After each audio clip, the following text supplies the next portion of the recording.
Hey there and welcome to No Recipe Required. Hope you're doing well. I'm Dave and it must be a weekend because you got Scruffy Dave today. What I'm going to do for you is a pulled pork, or actually a pork roast that we're going to turn into pulled pork.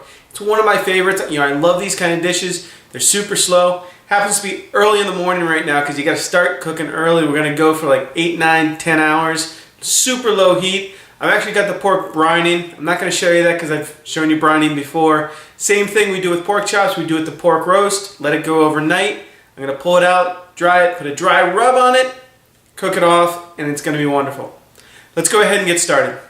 So let's put together our dry rub for our pork.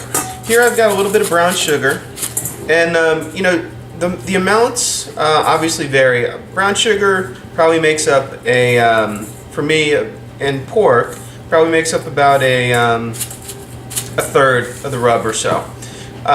And how much do you need?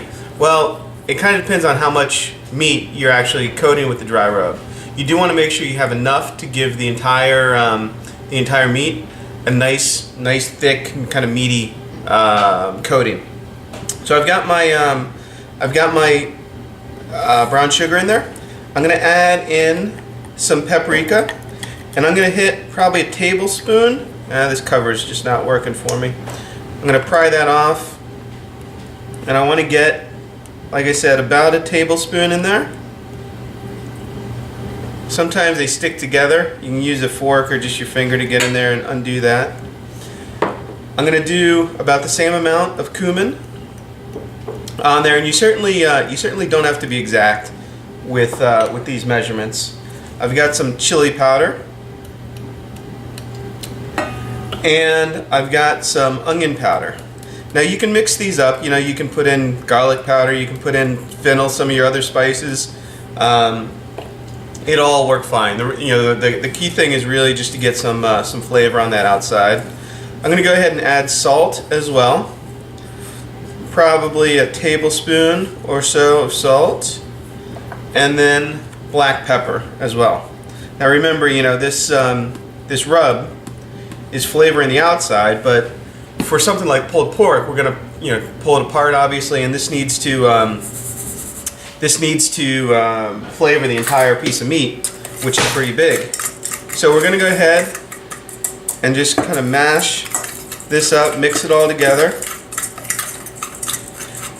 and then you've got your dry rub. Okay, so time to get the dry rub on the pork. So I'm going to go ahead and oil the pork up a little bit. I find it makes the rub stick a little bit better, and also helps render out some of the fat in that initial cooking process. I also like to keep, I've got my dry rub here, I've got my pork here. I like to keep one hand dry, one hand wet, and so I'll just come over, I'll take pinches of the rub, throw it on, and then use this hand to really kind of coat the meat. And you're looking to get that rub, nicely coated everywhere.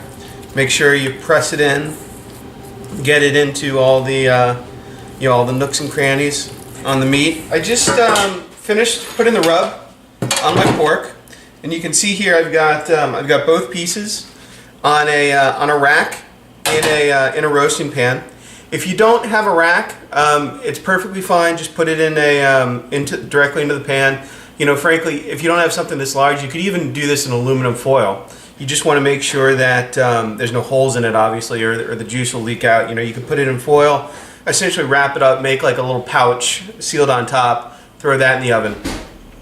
There's a number of ways you can do this. If you've got a grill, if you've got a smoker, you can put it on the grill and just let it go essentially as low as it can go. You're looking for a temperature of like 220 or so. I'm going to go ahead and do mine in the oven. I put the fat side of the meat up so it faces you. That's going to get exposed to the heat, and the fat is going to drip down through the meat and make it all nice and juicy. All right, so my pork has been cooking now for a few hours, and it's starting to get nice and crusty on top. It's got still several hours left to go. But one of the things I wanted to show you that you can do, a nice moist or wet environment is good for the pork. It'll help keep in that juices help keep it moist. So in addition to the drippings in the pan, what I'm going to do is add a can of chicken stock just directly to the bottom of the pan. And then I'm also going to add just a small can of apple juice. And that liquid in the bottom will start evaporating, keep the oven moist, keep the meat moist, and then at the end it will give us a nice sauce to use with the pork, or at least mix in with whatever kind of barbecue sauce you choose to use. So I just took my pork out of the oven. You can see it's got that nice golden brown color on it. There's a bone here. The meat is starting to pull off the bone. This has actually been 8 hours of total cooking time. You'll notice I've got a meat thermometer in here. The meat thermometer is not so much so I can figure out if the pork is done or not. After 8 hours, it's definitely done.